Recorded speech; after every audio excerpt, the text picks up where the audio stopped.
Hey everybody, welcome to Nutri-iQ Radio, where we talk about all things food, fitness, and feeling good. I'm your host, Sean Hare, and this week we've got another diet breakdown for you. This time we're breaking down calorie counting, how it works, and why it's not always as accurate as you might think. Before we get to our main topic, it's time for this week's news.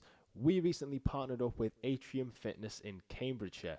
This is our first gym partnership of many to come, and we are super excited to start working with the gym team and their members. I did a training session with the gym staff last week, and those guys and girls are clued up. As well as all the hard work Atrium have been putting in to keep their members safe as they reopen from the pandemic closures, they're also offering even more than they did before by using Nutri-iQ to help their members improve their nutrition as well as their fitness. If you're in Ely in Cambridgeshire, make sure you get yourself down to Atrium Fitness. They're reopening this Saturday, the 25th of July. We'll post all the links to Atrium down in the description so you can get yourself booked in and in the gym. On to our main segment of today's show. Calorie counting is possibly the most direct way to manage your weight, whether that's to lose or gain it. We talked last week about the principle of calorie balance, the inarguable principle that determines all weight loss and gain. In short, if we consume more calories than we're using, we gain weight. And if we consume fewer calories than we're using, we lose weight. If this is your first time tuning into the show and you're not sure what we're talking about when we talk about calories and calorie balance, go and check out episode 8 first, then come back once you're all clued up. Now that we've refamiliarized ourselves with calorie balance, it only makes sense that the best way to keep a track of them would be to count them, right? And that's exactly what calorie counting does. So let's look at how it works. Everything you eat has an amount of calories in it.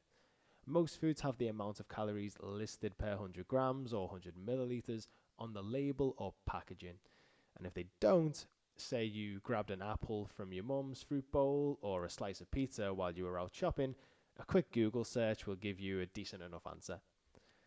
When you're calorie counting, you use this nutritional information, the amount of calories per 100 grams, to keep a track of how many calories you're consuming overall.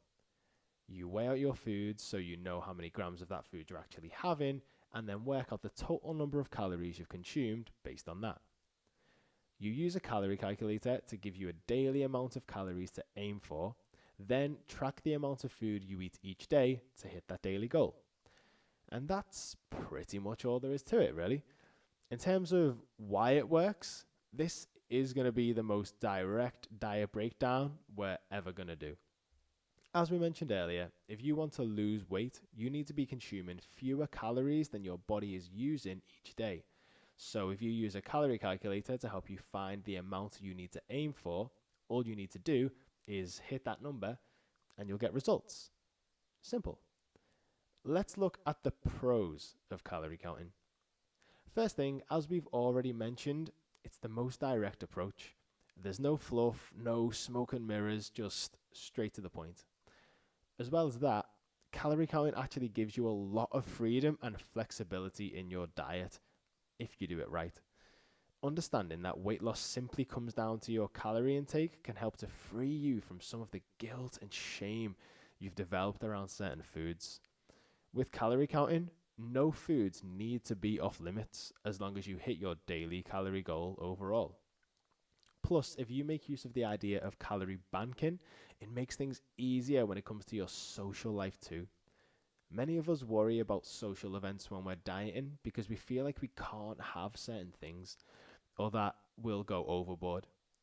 When you become more skilled with calorie counting, you learn that you don't have to hit your daily goal exactly every day because it's the average daily total that counts. That means if you go over your daily goal today, you can just go under a little bit tomorrow and still be on track. This helps to take away the all or nothing binge mindset that many of us fall into. You can't fall off track if the track can bend with you. Finally, there are apps that make life easier for calorie counting. You don't have to do the maths of weighing out your food and comparing that to the label. You can use an app to do all the thinking for you. Now, let's think about the cons of calorie counting. Some of them are basically opposites of what we've just said. But as with many diets, it often comes down to how you approach it. Often people can find calorie counting to be too restrictive and intense, weighing out everything you eat, putting it into an app and aiming for a certain number. Often people feel the number is too low, that they're not getting enough calories and they're hungry all the time. This is where it's important to know that the types of food you eat are still important. You could hit your daily calorie goal by only eating Mars bars, but you'd be hungry a lot and you'd feel pretty awful a few weeks in. On the other hand, if you prioritize fresh, wholesome, nutrient-dense foods and plenty of veggies, you'll feel a lot fuller. For some people, as with any diet, calorie counting can become obsessive. The act of meticulously weighing out everything you eat exactly to the gram and aiming to hit each daily target exactly every time. The biggest inconvenient truth about calorie counting is that while it's the most direct approach, it's not always super accurate. In terms of accuracy, the first area for things to lose accuracy is human error. Often we don't use a scale to weigh out our food because we think we know how much something weighs by eye. Spoiler, we don't. We're actually really bad at it. So if you're calorie counting and not weighing, that could be a problem. Next thing, we can often just forget about calories. Often we forget about calories in our drinks and the calories that add up from little bites, licks, tastes, and sips. Say, for example, you're feeding your kid and you're going to take a little bite to go, tastes really nice. All those little bites add up. Or if you're cooking your dinner and those little bits of tasting the sauce, little things like that, those things all add up. And the last major area for calorie counting inaccuracy is actually the food labels themselves. Legally, the amount that's in that 100 grams can be off by around 20% depending on the food. That's a lot of wiggle room.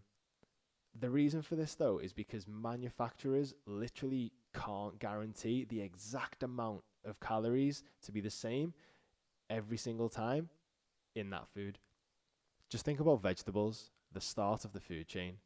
The nutritional quality of a vegetable depends on how much sunlight it gets, how nutritious its soil is, how long it grew for, and had time to absorb those nutrients, the amount of water it got, and a bunch of other things.